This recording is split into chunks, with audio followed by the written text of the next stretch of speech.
오늘은 창세기 3장 말씀을 가지고 하나님의 첫 번째 질문을 대면하기 원합니다. 첫 번째 질문은 내가 어디 있느냐라는 질문입니다. 내가 어디 있느냐. 그동안 포스트 코로나 시대를 준비하고자 힘을 썼습니다. 사도행전을 통해서 초대교회에 임하신 성령의 역사를 갈망하면서 열정적으로 찬양하고 열정적으로 설교했습니다. 그러나 하나님이 하시는 일에는 인간의 안간힘이 무능하기 짝이 없다는 것을 오늘 다시 한번 발견하게 하시는 시간을 갖습니다. 그 가운데 제게 주셨던 하나님의 마음이 있었어요. 제 뜻대로 안간힘으로 이 시대를 이겨보려고 하지는 않았는지, 그 모든 무능함을 알게 하신 하나님 앞에 무릎 꿇게 되었습니다. 그래서 사도행전 강해를 잠시 멈추고 오늘부터는 하나님의 질문에 대답을 드리는 금요 성령 집회로 이 코로나의 모든 예배가 멈춰진 이때를 다시 한번 이겨내고자 합니다.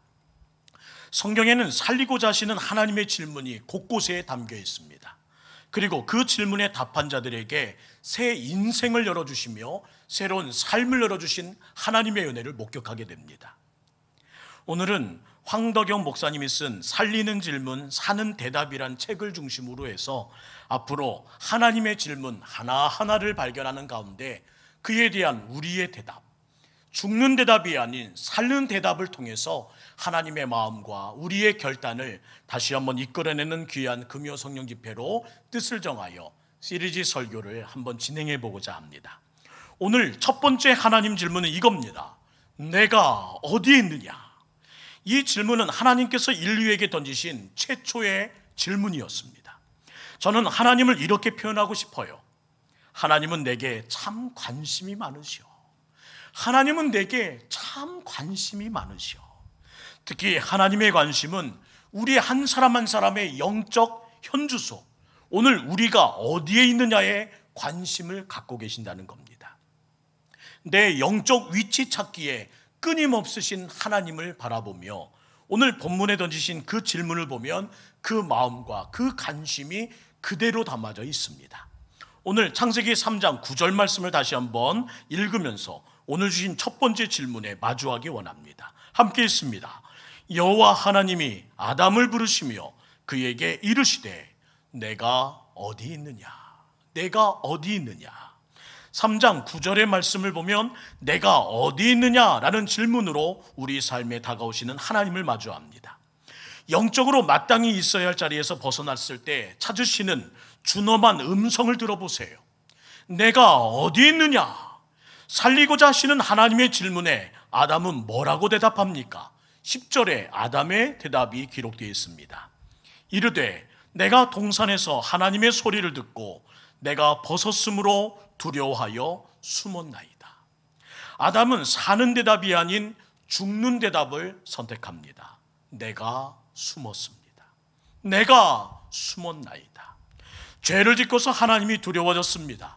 그의 행동은 하나님을 피해 숨는 것이었습니다. 있어야 할 자리에서 벗어났습니다. 따라합시다. 이탈자. 그는 이탈자의 삶을 선택합니다. 그런데 아담의 대답을 잘 살펴보세요. 내가 벗었으므로 두려워하여 숨었나이다. 아담은 벗었기 때문에 두려웠던 것으로 알았습니다. 그런데 그게 아니라는 거예요. 지금까지 벗고 살았는데요.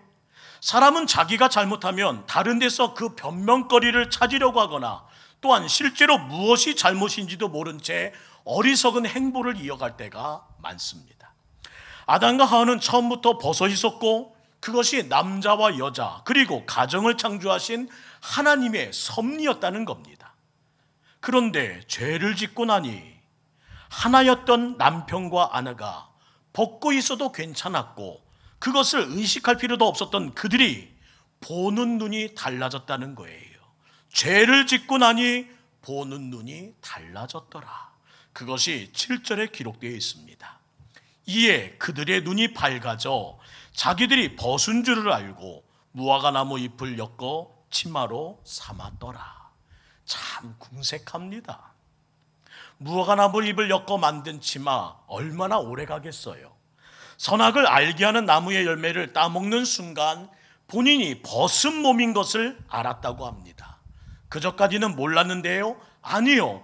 이전에는 벗고 살아도 아무 문제 없었는데 이제는 벗고 살 수 없게 되었다는 겁니다. 아무도 없는 에덴 동산인데 벗은 몸 누가 봅니까? 이전에는 벗었어도 아무 문제 없었는데 죄가 들어오니까 수치가 느껴지는 삶이 시작되었다는 말입니다.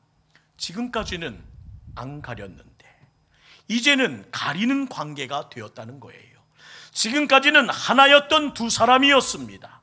그러나 이제는 그냥 두 사람이 되는 관계로 추락해버린 겁니다. 온전한 관계 안에서는 문제가 없었고 온전한 사랑 안에서는 벗고 있어도 아무 상관이 없었는데 두 사람의 관계가 죄 때문에 깨지고 나니 더는 하나가 되지 못하더라. 이것이 일어난 비극이라는 거예요. 벗었기 때문이 아니라 죄가 들어왔기 때문이라는 겁니다. 죄로 관계가 깨어졌기 때문에 수치스러운 관계, 수치스러운 모든 관계들이 드러나기 시작했다는 거예요. 성도 여러분, 부부가 잘못한 일이 있으면 서로 얼굴을 쳐다보기가 껄끄럽지 않던가요? 부모와 자녀 간에 티격태격하면 마주하기 싫습니다. 교회 안에서도 신앙에 문제가 생기면 목사나 다른 성도들 보고 싶지 않다고 말합니다. 심지어 만나기가 싫어져요. 그래서 말씀의 자리, 예배의 자리로 오지 않고 자꾸 빙빙빙 겉도는 인생이 시작되는 겁니다. 이것이 무슨 뜻일까요? 문제가 생겼다는 신호입니다. 문제가 생겼다. 왜 이러는지, 왜 이러는지 하나님과의 관계에 문제가 생겼기 때문에 사람 관계가 껄끄러워지고 모든 관계가 서서히 무너지고 어지러워지더라는 겁니다. 예수님은 가장 중요한 계명이 하나님을 사랑하고 이웃을 사랑한 것이라 말씀하셨습니다. 이 둘은 별개가 아니라 하나입니다. 또한 첫 번째와 두 번째라는 순서가 있다는 거예요. 즉 첫째인 하나님과의 관계가 잘못되면 이웃과의 관계도 잘못될 수밖에 없다는 겁니다. 살고자 하시는 하나님의 질문을 들어보십시오. 내가 어디 있느냐? 그 모든 관계가 깨진 너의 삶을 바라보며 다시 한번 내가 서 있는 그 자리를 확인하라 말씀하시는 우리 하나님의 그 무거운 목소리를 경청하는 밤이 되기를 원합니다. 우리 삶에는 번번이 두려운 일들이 생깁니다. 가정의 문제, 질병의 문제, 경제적인 어려움, 관계의 깨짐, 또 다양한 문제들 때문에 두렵다고들 말하지요. 그러나 우리는 본질을 놓쳐서는 안 됩니다. 이 가슴이 답답하고 이 가슴이 두려운 이유는 문제 때문이 아니라 하나님과의 관계에 자신이 없기 때문이에요. 하나님과의 관계가 자신이 없는 인생은 답답해지고 또한 두려워지고 무서워진다는 겁니다. 하나님이 과연 나를 지켜주실까? 하나님이 나와 함께 하실까? 확신이 없으니 두려워지고 하나님의 거룩한 믿음이 사라지니 무서워지더라는 거예요. 두려움이 생기는 이유는 우리가 마땅히 서 있어야 할 자리에서 이탈하여 벗어났기 때문임을 잊지 마시고 모든 분들이 오늘 다시 한번 내가 주님이 원하시는 그 자리에서 있는지 아니면 이탈자의 삶을 살아가며 오늘도 두려움과 무서움과 떨림으로 살아가는지를 다시 한번 확인할 수 있는 저녁 시간 되기를 간절히 원합니다. 아담과 하와처럼 그 자리에서 벗어났기 때문에 두려움이 찾아온 거예요. 그래서 주님은 그에게 말씀하십니다. 내가 어디 있느냐? 여러분의 자녀를 확인하는 오늘 귀한 예배가 되기를 원하며 각 가정에서 각 가족들이 서 있어야 할 자리에 바로 서 있는지를 다시 한번 확인하는 가운데 하나님의 뜻 안에 거하는 귀한 하루하루를 살아왔는지 그리고 앞으로 살아가는 모든 날들 동안에 내게 주신 그 자리를 이탈하지 않기 위하여 힘쓰고 있는지를 다시 한번 자문해보는 귀한 가정예가 될 수 있기를 간절히 원합니다. 다니엘은 사자굴에 들어가고 그의 세 친구는 풀무불에 무참히 던져졌습니다. 그러나 그들은 끝까지 담대했대요. 하나님이 우리와 함께 하신다는 임마누엘의 믿음을 가지고 자신의 자리를 끝까지 지켰기 때문에 그들은 두려움도 무서움의 모습도 없은 채 담대함으로 풀무불에 담대함으로 사자굴에 들어가는 모습을 보였더라는 겁니다. 느부갓네살 왕의 놀란 목소리를 들어보세요. 이야, 우리가 던져놓은 사람이 세 사람이 아니더냐? 그런데 왜 저기는 네 사람이지? 와, 심지어 그는 하나님의 아들과 같도다. 하나님과 함께하던 이들은 늘 담대했을 뿐만 아니라 그 가운데 하나님의 아들들, 하나님의 천군 천사의 호의를 받는 그 모든 인생의 동행들이 시작된다는 사실을 잊지 않기를 간절히 원합니다. 그리스도의 삶에서 직면하는 대부분의 어려움은 하나님과의 관계에서 비롯된다는 사실을 꼭 기억해야 합니다. 지금 두렵다면, 지금 우리의 인생 가운데 장차 다가올 내일에 대한 확신이 없어 오늘도 떨고 있다면 분명 하나님과의 관계가 삐걱거리고 있다는 뜻임을 잊지 마시고, 이 코로나 사태로 우리의 모든 삶이 흔들리고 우리의 삶이 뒤틀어진다 할지라도 임마누엘 하나님의 은혜가 있는 이상 우리들은 결코 흔들리지 않으며 삐걱거리지 않을 것을 신뢰하는 우리 동북교회 되기를 주의 이름으로 축원합니다. 행여나 멀어져 있다면 주님 말씀하십니다. 너는 지금 내가 있어야 할 자리에 있느냐? 혹시 벗어나느냐? 그렇다면 빨리 돌아오거라. 하나님의 부르시는 그 초청에 아멘으로 대답해야 될 코로나 시대임을 잊지 마시고 속히 하나님의 거룩한 뜻 안에서 여러분의 서 있는 자리를 다시 확인하기 원합니다. 오늘도 물으십니다. 내가 어디에 있느냐? 이게 바로 은혜라고요. 확인해 주시는 은혜, 나에게 질문해 주시는 은혜가 오늘도 있음을 기뻐하는 여러분 되기를 간절히 소망합니다. 그게 없다면, 확인해 주시는 은혜가 없고 오늘도 이 가슴을 때리며 질문해 주시는 은혜가 없다면 그게 가장 두려운 일이라고요. 내가 어디 있느냐? 왜 계속 확인하실까요? 도와주시기 위해서, 제 자리로 돌아오게 하기 위해서, 우리를 너무나 사랑하시기 때문에 속히 그 죄의 모든 것을 끊고 하나님과의 관계가 회복되기를 바라시는 주님의 마음으로 오늘 우리에게 물으신다는 겁니다. 고쳐주려고, 돌아오게 하려고. 윤명아, 내가 어디 있느냐? 내 아들아, 내 딸아, 내가 어디 있느냐? 오늘 다시 한번 주의 거룩한 은혜의 말씀에 아멘으로 돌아서는 여러분의 결단이 있는 귀한 은혜가 있기를 원합니다. 3장 21절 말씀으로 갑니다. 여호와 하나님이 아담과 그의 아내를 취하여 가죽옷을 지어 입히시니라. 그분의 사랑을 보세요. 우리를 얼마나 사랑하시는지. 하나님은 아담과 그의 아내 하와를 위해 궁색했던 나뭇잎을 엮어 만든 옷을 벗기십니다.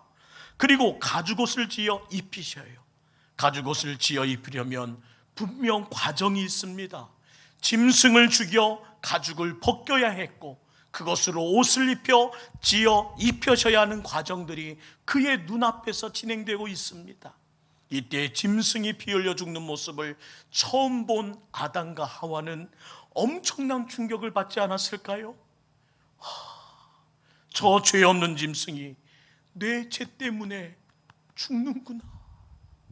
하나님은 이 일을 통해 세상 죄를 지고 가는 하나님의 어린 양 예수 그리스도가 오셔서 우리 죄를 담당하고 죽으실 것을 미리 보여주신 것입니다.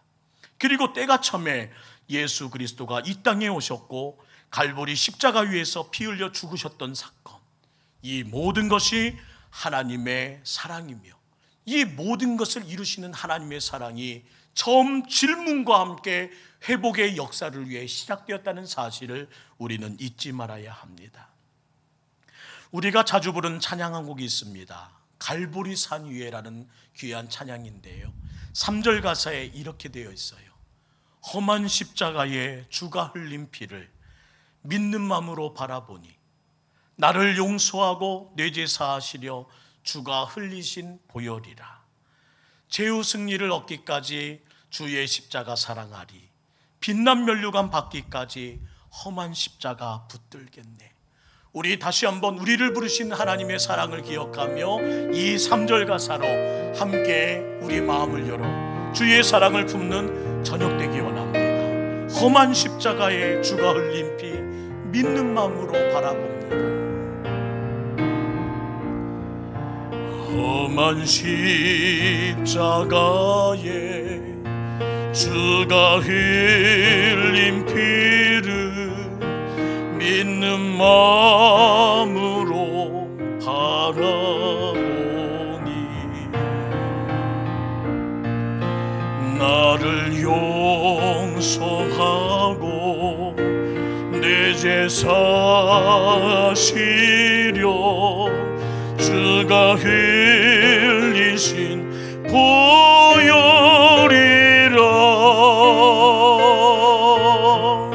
죄의 승리를 얻기까지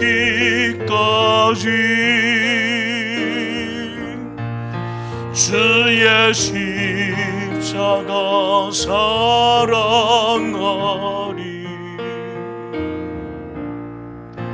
빛난 멸류가 바뀌까지 험한 십자가 붙들겠네.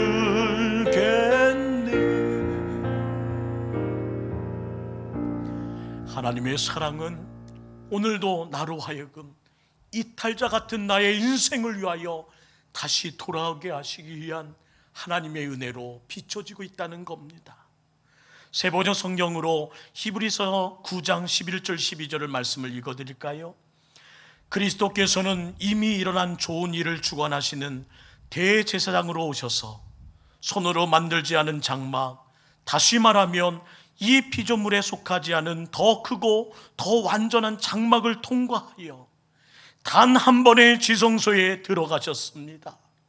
그는 염소와 송아지의 피로서가 아니라 자기의 피로서 우리에게 영원한 구원을 이루셨습니다. 우리는 예수 그리스도의 믿음으로 생명의 길로 나아갔으며 죄사함을 얻은 하나님의 자녀들입니다. 그러나 우리의 현세는 어땠는지요? 로마서 5장 8절에 말씀하십니다. 우리가 아직 죄인 되었을 때에 그리스도께서 우리를 위하여 죽으심으로 하나님께서 우리에 대한 자기의 사랑을 확증하셨느니라. 대부분의 성도들에게 주님 믿으십니까? 하면 믿습니다 하며 된소리로 대답을 잘하세요. 그런데 주님을 사랑하십니까? 라는 말에는 주님 사랑합니다 라면서 우렁차게 대답하는 교우들의 소리가 많지 않습니다. 믿음은 일방적일 수 있으나 사랑은 일방적이지 않기 때문이 아닐까요? 사랑이란 것은 관계의 언어입니다. 주님과의 사랑을 마주하고 주님과의 사랑을 교차하며 대화할 수 있는 그 깊이가 쌓아진 관계가 될 때에 진정 주님을 사랑할 수 있다고 하는데, 언제부터인가 우리는 하나님을 떠나 등 돌린 채 살아가는 우리의 현실 가운데 교제의 끈이 끊어진 것을 바라봅니다. 그럼에도 예수님은 우리가 의인이 된 다음이 아니라 아직 죄인 되었을 때에 우리를 위해 죽으셨습니다. 그분의 주유심을 통해 우리가 알 수 있는 것은 하나님의 끝없는 사랑이라고요. 등 돌린 우리에게, 무심한 우리에게, 대화를 끊어버린 우리에게 하나님의 끝없는 사랑은 오늘도 말씀하십니다. 내가 어디 있느냐? 그 질문에 그 사랑에 녹아져 내린 사도 요한은 이렇게 표현했습니다. 요한일서 4장 8절부터 10절 말씀을 우리 함께 읽겠습니다. 시작. 사랑하지 아니하는 자는 하나님을 알지 못하나니 이는 하나님을 사랑하심이라. 하나님의 사랑이 우리에게 이렇게 나타난 바 되었으니 하나님이 자기의 독생자를 세상에 보내심은 그로 말미암아 우리를 살리려 하심이라. 사랑은 여기 있으니 우리가 하나님을 사랑한 것이 아니요 하나님이 우리를 사랑하사 우리 죄를 속하기 위하여 화목제물로 그 아들을 보내셨습니다. 하나님은 바로 이러한 사랑으로 아담을 찾아와 내가 어디 있느냐 하며 부르셨습니다. 책망하고 심판하려고 하시는 게 아니라 사랑하기 때문에 부르셨습니다. 내가 어디 있느냐? 다시 말해, 너의 영적 현주소는 어디니? 내 안에 머물러 있니? 아니면 떠나 있니?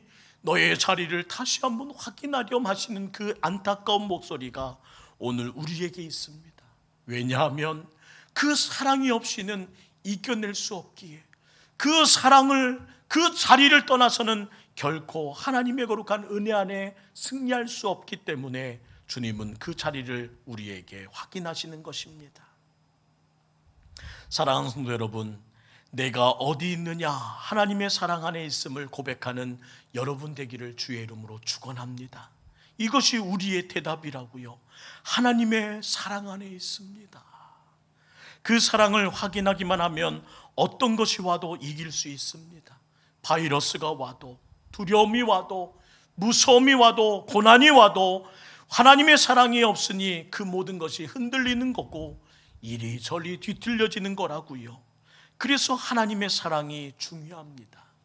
그러나 그 사랑을 의심케 하기 위하여 거짓의 아비인 사탄은 하나님의 말씀을 살짝 바꾸고 또는 빼고 틀어서 변질시켜 하나님을 의심케 하는 모습들을 보게 돼요.